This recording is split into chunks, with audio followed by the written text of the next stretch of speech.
여러분 안녕하십니까? 포항 MBC 뉴스입니다. 오늘은 종일 비가 내리겠습니다. 밤이면 대부분 그치겠는데요. 예상 강수량은 경북 동해안에 10에서 40mm, 울릉도와 독도에 5mm 정도입니다. 조주경 기상캐스터입니다. 우산 챙겨 나가셔야겠습니다. 지금 비가 내리는 곳이 많은데요. 오늘 늦은 밤이면 대부분 그치겠습니다.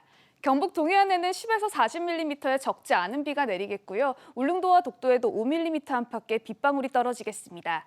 바람의 세기도 점차 강해지겠습니다. 저녁에는 강풍주의보가 발효될 텐데요. 최대적으로 순간 풍속이 시속 90km에 달할 것으로 보이니까요. 시설물 관리와 안전사고에 각별한 주의가 필요하겠습니다. 이어서 자세한 지역별 날씨 보시면 오늘 경북 동해안에는 많은 비가 쏟아지겠습니다. 아침 기온은 6도에서 9도로 어제보다는 5도가량 높게 시작하겠지만 한낮에는 10도에서 11도에 머무르겠습니다. 울릉도와 독도는 아침엔 흐리겠고 비는 낮부터 내리겠습니다. 아침 기온은 8도에서 9도로 시작하겠고요. 한낮에는 10도에서 11도에 머물겠습니다. 동해 남부 전해상에는 풍랑특보가 발효됐습니다. 바다의 물결은 중부 해상에서 최고 2.5m, 남부 해상에서는 4m로 높게 일겠습니다. 다가오는 주말에는 계속해서 봄 날씨가 이어지겠고요. 우리 지역에는 먼지 걱정 없이 깨끗한 하늘이 예상됩니다. 날씨였습니다. 오늘 열리는 포스코 주주총회에서 최정우 회장의 연임 여부가 결정됩니다. 주총을 앞두고 시민사회단체와 정치권까지 나서 최 회장의 연임에 반대하는 목소리가 터져나오고 있습니다. 박성아 기자가 전합니다. 포항 지역 노동 시민사회단체들이 포스코 정문 앞에 모여 목소리를 높입니다.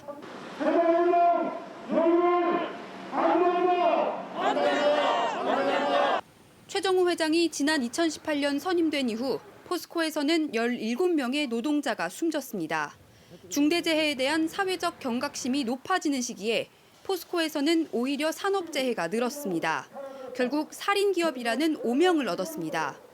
반사회적 경력으로 포스코를 위험에 몰아넣은 최정우 회장의 연임을 반대한다. 지난 수십 년간 수면 아래 잠겨있던 포스코의 환경오염 실태가 드러나기도 했습니다. 제철소에서 발생하는 유해물질로 인한 노동자들의 직업병과 주민들의 공해 피해, 피해자들의 호소에도 포스코는 침묵으로 일관하고 있습니다. 사망사고와 산업재해, 그리고 주민 피해에 대한 최정우 회장의 대책이 없습니다. 포항을 넘어 서울에서도 포스코와 최고 경영자인 최정우 회장을 규탄하는 목소리가 터져나오고 있습니다. 참여연대와 기후위기 비상행동 등 12개 시민단체는 인권 탄압을 자행하고 있는 무자비한 미얀마 군부와의 관계를 포스코는 완전히 끊어야 한다고 지적합니다. 미얀마 사람들은 포스코를 더티 리스트에 올리고 관계인 청산을 요구하고 있습니다. 지금 포스코는 민주주의를 위해서 미얀마 사람들의 인권을 존중할 것이냐, 아니면 이러한 사람들을 학살하는 군부를 지지할 것인지. 최 회장의 연임에 반대한다는 목소리는 시민사회뿐 아니라 정치권에서도 잇따르고 있습니다. 산재 관련 법 위반 7,143건, 최악의 산재기업 1등. 국민기업 포스코를 이대로 방치해서는 안 됩니다. 포스코 주주총회에서 생명과 안전을 도외시한 기업인의 연임이 이루어지지 않기를 바랍니다. 임기 동안 불거진 노동, 환경, 인권 문제에 있어 책임 있는 자세를 보여주지 못한 최정우 회장. 시민사회와 정치권이 연임에 반대하는 이유입니다. MBC 뉴스 박성아입니다. 포스코 노동자의 암 발병률이 경우에 따라 전국 평균보다 대여섯 배 높다는 사실 얼마 전에 단독으로 보도해드렸는데요. 포스코에서 일하는 하청 노동자는 상황이 더욱 심각한 것으로 확인됐습니다. 특히 여성은 혈액암이 전국 평균의 15배 이상이고 루게릭병은 11배, 중추신경계통암은 8배 이상 많았습니다. 장성훈 기자입니다. 포스코 포항제철소와 광양제철소에서 일하는 하청 노동자는 원청보다 8,000명 더 많은 2만 5천여 명, 남성이 94%, 여성은 6%입니다. 정의당 강은미 의원이 포스코 하청 노동자들의 최근 10년간 암 진료 기록을 받아 분석해봤습니다. 그 결과 남성은 악성 중피종이 전국 평균의 2.1배, 갑상선암 1.5배, 신장암 1.4배 등 5개 암 발병이 전국 평균보다 많았습니다. 1,500여 명에 이르는 여성 노동자의 암 발병 실태는 더욱 충격적입니다. 혈액암이 15.5배, 루게릭병 11.5배, 중추신경계통암 8.8배 등 17개 암 발병이 전국 평균보다 높았습니다. 또 여성의 백혈병과 루게릭병, 남성의 악성 중피종은 포항제철소 하청업체에서만 발병한 걸로 확인됐습니다. 포스코에서 원청에 이어 하청 노동자들의 암 발병도 우려할 수준인 걸로 드러난 겁니다. 전문가들은 제철 공정에서 발생하는 발암 물질과의 상관관계가 의심된다고 지적하지만 정부는 적극적으로 조사에 나서지 않고 있습니다. 포스코 원청뿐만 아니라 제철소 내 공정을 담당하고 있는 포스코 하청업체 등에 대한 고용노동부의 안전보건 진단과 위험성 평가가 시급하다고 생각합니다. 포스코 측은 여성 하청 노동자의 수가 상대적으로 매우 적어 암 진단 건수를 유의미하게 평가할 수 없으며 1차 진단명은 최종 확진과는 차이가 있을 수 있기 때문에 좀 더 정확한 확진 데이터로 분석해야 한다고 해명했습니다. 하지만 보건복지부는 국가암 등록은 첫암 진단 시점, 그러니까 이번에 공개된 1차 진단명을 기준으로 이루어진다고 밝혀 포스코의 해명이 또 다른 논란을 낳고 있습니다. MBC 뉴스 장성훈입니다. 경주시 안강읍에 산업 폐기물 매립장 허가를 추진하던 사업자가 신청을 철회했습니다.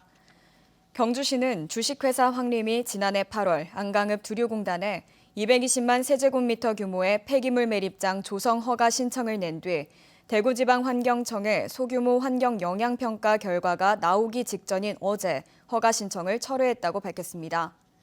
하지만 매립장 반대 비상대책위는 내년 지방선거 이후에 다시 허가 신청을 할 것이 분명하다며 경주시가 조속히 불허하지 않아 업체에 재신청 기회를 줬다고 반발하고 있습니다. 대구지방법원 영덕지원은 지난 10일 이세진 울진군 의회 의장에 대해 경찰이 신청한 구속영장을 발부했습니다. 경찰에 따르면 이 의장은 지난 2017년부터 2019년까지 한 기업인에게 다양한 명목으로 돈을 요구해 1억 원 상당의 금품을 받은 혐의를 받고 있습니다. 경찰은 지난 1월 이 의장의 사무실과 집 등을 압수수색했고 이 의장은 수사 과정에서 관련 혐의를 부인한 것으로 알려졌습니다. 수소산업의 안전 분야를 책임지는 핵심 기관인 수소용품 검사지원센터 유치 경쟁이 지자체마다 치열해지고 있습니다. 신청한 11개 지자체 중 영덕군 등 상위 5곳이 1차 평가를 통과했는데요. 정치적 고려 없이 객관적 평가로만 최적의 입지를 선정해야 한다는 목소리가 제기되고 있습니다. 박상환 기자가 전합니다. 한국가스안전공사가 추진하는 수소용품 검사지원센터 유치 경쟁에 영덕군이 뛰어들었습니다. 수소용품 검사지원센터는 수소용품의 법적 검사와 수소산업 안전 분야를 책임지는 국내 최고 안전기관입니다. 11개 지자체가 유치 신청을 했고 영덕군을 비롯한 거창, 완주, 수원, 음성 등 5개 지자체가 1차 평가를 통과했습니다. 영덕이 제안한 수소용품 검사지원센터에는 사업비 483억 원을 들여 건축물 3개 동의 시험 설비와 통합 안전 시스템 등이 구축되며 직원 120여 명이 상주하게 됩니다. 영덕군은 지난해 8월 산업통상자원부로부터 에너지산업 융복합단지로 지정돼 풍력, 수소 등 에너지산업 육성을 위한 기반을 이미 마련했습니다. 특히 영덕은 풍력 리파워링 사업을 통해 실질적으로 그린 수전해가 가능한 최적지로 평가되고 있습니다. 또한 경북 지역은 포항 수소연료전지 인증센터와 수소연료전지 클러스터 등 수소 중점 산업 기반이 조성되고 있고 포항 테크노파크와 포스텍, 포항산업과학연구원 등 연구교육단지가 밀접해 있습니다. 게다가 인접한 강원 수소생산 클러스터와 울산 수소 모빌리티 등과 함께 지속가능한 환동의 블루 파워벨트를 구축하게 되며 포스코와 현대자동차 등 대기업의 수소 투자도 이끌어낼 수 있게 됩니다. 수소 산업 기반 조성을 해나가고 있습니다. 이와 더불어서 영덕군이 수소 용품 검사 지원센터를 유치하게 된다면 수소 안전 분야까지 아우르게 됩니다. 그야말로 한동이 아니 이제 수소 중심의 벨트로서 그 발전이 기대됩니다. 영덕군은 인허가를 비롯한 행정적, 재정적 지원을 강화하고 근무자의 안정적 정착을 위한 다양한 지원책도 마련할 계획입니다. 경상북도는 최근 발표한 동해안 그린경제 대전환 계획의 일환으로 검사 지원센터 유치가 필수인 만큼 적극 협력하기로 했습니다.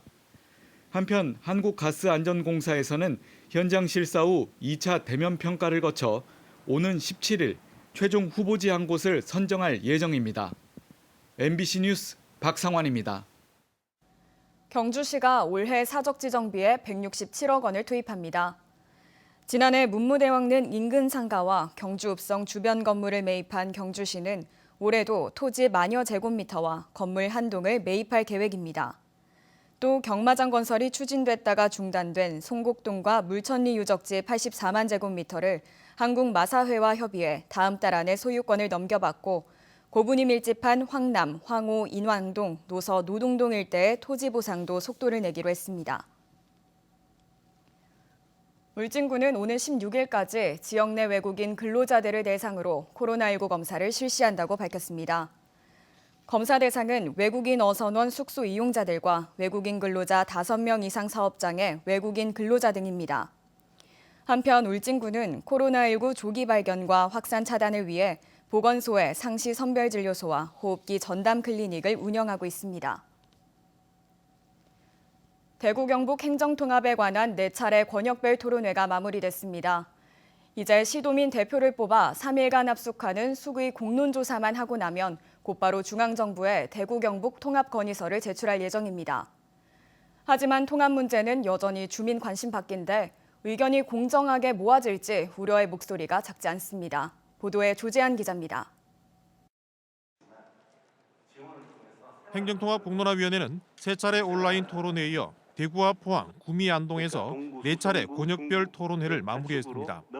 이제 남은 건 다음 달 초로 예정된 수기 공론조사입니다. 510만 대구 경북 시도민을 대표하도록 510명가량을 뽑아 2박 3일 합수하며 어떤 형태로 통합할지 최종안을 정해 정부의 법 개정 등 내용을 담은 건의서를 제출할 예정입니다.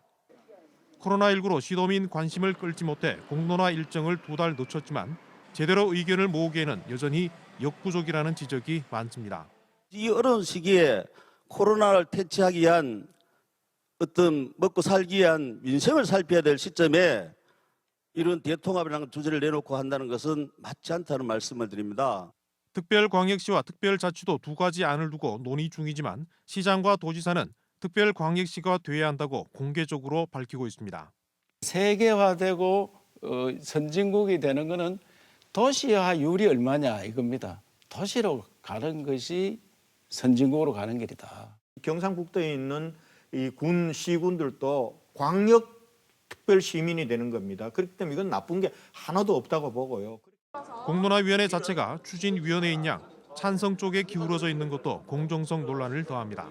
업무의 어떤 한계성이 보면은 어차피 추진하는 방향으로 했을 때 어떤 안이 좋겠다 하는 최저안을 내기 위해서 위원회가 활동을 하고 있기 때문에 통합 효과에 대한 전망은 물론 통합 추진 과정에도 공정성 논란이 끊이지 않는 가운데 대구 경북 행정통합 논의는 끝을 향해 가고 있습니다.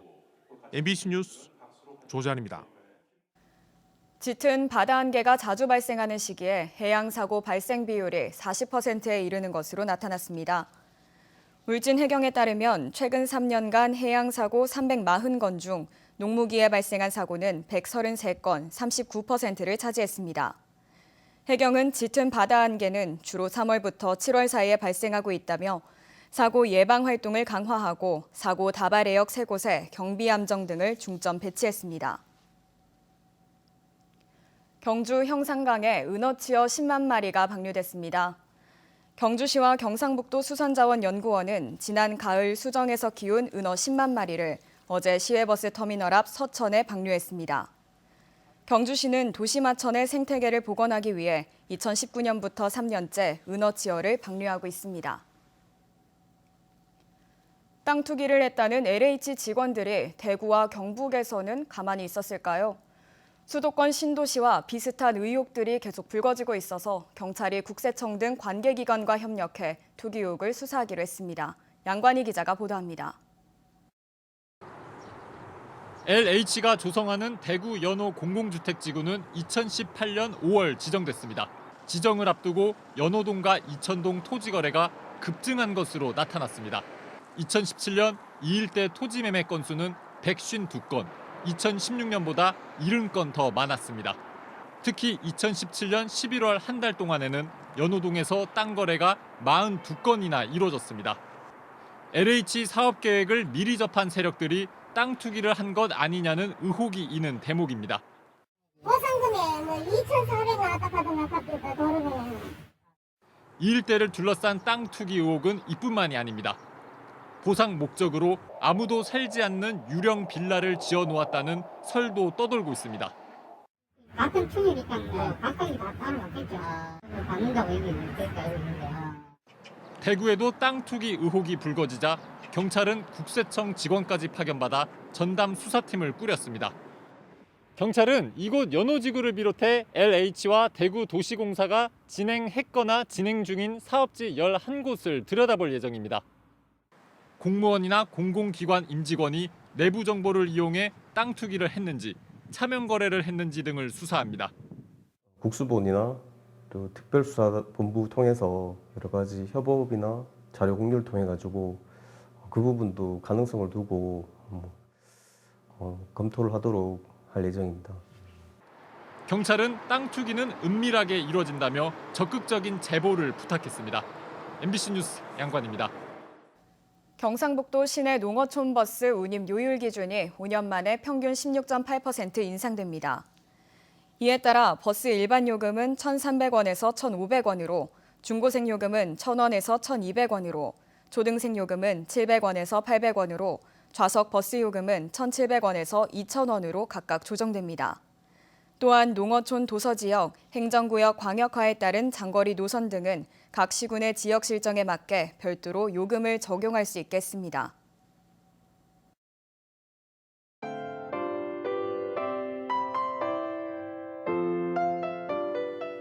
우산 챙겨 나가셔야겠습니다. 지금 비가 내리는 곳이 많은데요. 오늘 늦은 밤이면 대부분 그치겠습니다. 경북 동해안에는 10에서 40mm의 적지 않은 비가 내리겠고요. 울릉도와 독도에도 5mm 안팎의 빗방울이 떨어지겠습니다. 바람의 세기도 점차 강해지겠습니다. 저녁에는 강풍주의보가 발효될 텐데요. 최대적으로 순간 풍속이 시속 90km에 달할 것으로 보이니까요. 시설물 관리와 안전사고에 각별한 주의가 필요하겠습니다. 이어서 자세한 지역별 날씨 보시면 오늘 경북 동해안에는 많은 비가 쏟아지겠습니다. 아침 기온은 6도에서 9도로 어제보다는 5도가량 높게 시작하겠지만 한낮에는 10도에서 11도에 머무르겠습니다. 울릉도와 독도는 아침엔 흐리겠고 비는 낮부터 내리겠습니다. 아침 기온은 8도에서 9도로 시작하겠고요. 한낮에는 10도에서 11도에 머물겠습니다. 동해 남부 전해상에는 풍랑특보가 발효됐습니다. 바다의 물결은 중부 해상에서 최고 2.5m, 남부 해상에서는 4m로 높게 일겠습니다. 다가오는 주말에는 계속해서 봄 날씨가 이어지겠고요. 우리 지역에는 먼지 걱정 없이 깨끗한 하늘이 예상됩니다. 날씨였습니다. 이상으로 포항 MBC 뉴스를 마칩니다. 여러분 고맙습니다.